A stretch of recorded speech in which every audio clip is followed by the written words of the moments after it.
Hi, I'm Lori Vince with Rudy's Kusuma's home selling team. My one takeaway from class today was how important scripts are and knowing them so you don't stumble when you're talking to clients and you always have the right verbiage, and just understanding them helps. I think that the scripts are very important because they help us know when it's ingrained in you, it just rolls off the tongue instead of us stumbling. So it just helps.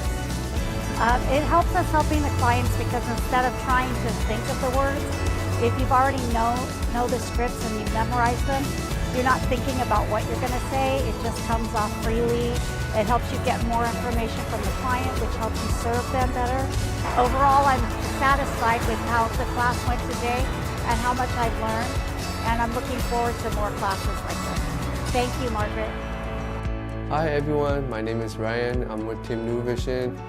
Today morning training, we learned a lot about scripts that include universal callback script, open house script, calling the listing agent, how to get our offer accepted, and so on. So we learned a lot today with Margaret. We do a lot of role plays, so today's a good training.